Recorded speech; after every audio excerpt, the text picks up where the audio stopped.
ऐसा ही डेटा सामने आया है।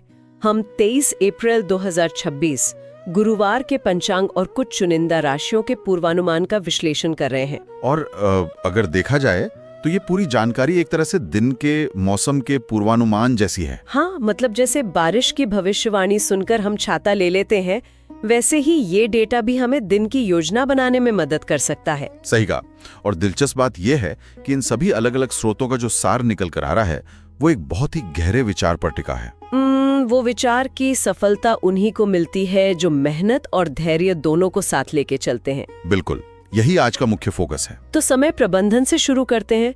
डेटा के मुताबिक आज सुबह 5:45 पर सूर्योदय है और शाम 6:50 पर सूर्यास्त। और आज पंचमी तिथि के साथ मृगशिरा नक्षत्र का योग बन रहा है। मृगशिरा का मतलब ही होता है खोज या जिज्ञासा वाली ऊर्जा। अच्छा, लेकिन जो सबसे ज्यादा चौंकाने वाला डेटा है वो है आज का शुभ समय। अभिजीत मुहूर्त की बात कर रहे हैं ना? हाँ, महत्वपूर्ण कार्यों के लिए जो अभिजीत मुहूर्त है वो सुबह 11:55 से दोपहर 12:45 तक है, मतलब सिर्फ 50 मिनट। और वहीं दूसरी तरफ जो राहु काल है, जिसमें बड़े काम टालने की सलाह दी गई है, वो दोपहर 1:30 से 3 बजे तक पूरे 1.5 घंटे का है। हाँ, ये एक बड़ा कॉन्ट्रास्ट है। तो एक व्यवहारिक सवाल उठता है यहाँ, आज की इस तेज रफ्तार जिंदगी में दोपहर को 1.5 घंटे के लिए सब कुछ रोक देना क्या सच में मुमकिन है? देखिए, इसे रुकने की तरह नहीं देखना चाहिए। इसे आधुनिक टाइम ब्लॉकिंग तकनीक की तरह समझ सकते हैं। मतलब एक तरह का पॉज बटन। एकदम सही। राहु काल को काम रोकने के बजाय एक पॉज बटन मान लीजिए। उस 1.5 घंटे में कोई नया रिस्क लेने के बजाय पुरानी चीजों का रिव्यू किया जा सकता है, आगे की योजना बनाई जा सकती है। हाँ, और जो वो 50 मिनट का छोटा सा अभिजीत मुहूर्त है, उसकी ऊर्जा का इस्तेमाल दिन के सबसे अहम फैसलों के लिए होना चाहिए। प्राथमिकता तय करना यहाँ सबसे जरूरी है। ये नजरिया बहुत काम का है, राहु काल को प्लानिंग फेज मान लेना। अब ये देखना दिलचस्प होगा कि अलग अलग स्वभाव की राशियां आज के इस कॉस्मिक मौसम का सामना कैसे करेंगी। बिल्कुल, मेष यानी एरीज राशि के डेटा से शुरू करते हैं। हाँ, उनके लिए तो आज का दिन किसी स्प्रिंट की तरह नहीं बल्कि एक मैराथन है। मतलब मेहनत बहुत ज्यादा लगने वाली है। सही कहा। सफलता मिलेगी लेकिन भारी मेहनत के बाद।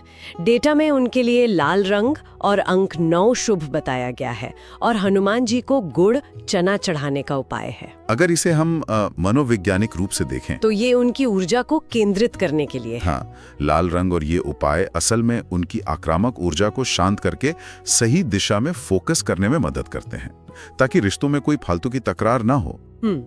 धैर्य रखना होगा। इसके ठीक विपरीत अगर मिथुन यानी जेमिनी राशि का डेटा देखें तो लग रहा है जैसे वो आज अनुकूल हवाओं में नाव चला रहे हैं। अरे वाह, मतलब सब कुछ स्मूथ है। हाँ, नई योजनाओं में सफलता, मानसिक शांति और यहाँ तक कि प्रमोशन के मजबूत संकेत हैं। हरा रंग और अंक 5 इनके लिए शुभ है। और गणेश जी को दूर्वा अर्पित करने का उपाय भी है। ये उपाय असल में उनके विचारों को वो स्पष्टता देता है जिसकी उन्हें आज सबसे ज्यादा जरूरत है। स्पष्टता इसलिए भी जरूरी है क्योंकि डेटा में उनके लिए एक बड़ी चेतावनी छिपी है। वो क्या? कि किसी पर भी आंख बंद करके भरोसा न करें। ओहो, मतलब ब्रह्मांड आज भले ही मौके दे रहा है लेकिन साथ ही उनकी भावनात्मक सीमाओं को टेस्ट भी कर रहा है। बिल्कुल। अब कुंभ यानी एक्वेरियस राशि पर आते हैं। इनके लिए आज अचानक मिले अवसर का दिन है। रुके हुए काम बनेंगे, व्यापार में लाभ होगा। नीला रंग और अंक 8 शुभ है। हाँ, पर एक बात है, कुंभ राशि वालों को अक्सर जल्दबाजी की आदत होती है। तो कोई हिदायत भी है इनके लिए? साफ हिदायत है कि कोई भी फैसला हड़बड़ी में ना ले। और शनिदेव को सरसों का तेल अर्पित करने का जो उपाय है वो शायद उसी जल्दबाजी को धीमा करने के लिए है। एकदम जमीन से जुड़े रहने का ये एक बहुत ही सटीक मनोवैज्ञानिक तरीका है। तो अगर हम इन तीनों राशियों के डेटा को हमारे उस शुरुआती विचार से जोड़े कि सफलता मेहनत और धैर्य से मिलती है, हाँ, तो एक बहुत ही स्पष्ट पैटर्न दिखता है। आज हर किसी को इसी फॉर्मूले की जरूरत है। बिल्कुल, मेष को मंजिल तक पहुंचने के लिए भारी मेहनत की जरूरत है। कुंभ को अचानक मिले मौके पर सही फैसला लेने के लिए धैर्य की। और मिथुन को किसी पर भी विश्वास करने से पहले उसी धैर्य की। तो घुमा फिरा के बात वहीं आ जाती है। ये पूरा डेटा हमारे लिए बस मौसम का पूर्वानुमान है।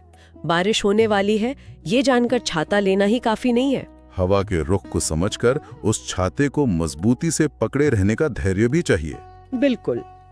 और इस पूरी चर्चा ने अंत में एक बहुत ही गहरे सवाल पर लाकर खड़ा कर दिया है। वो क्या?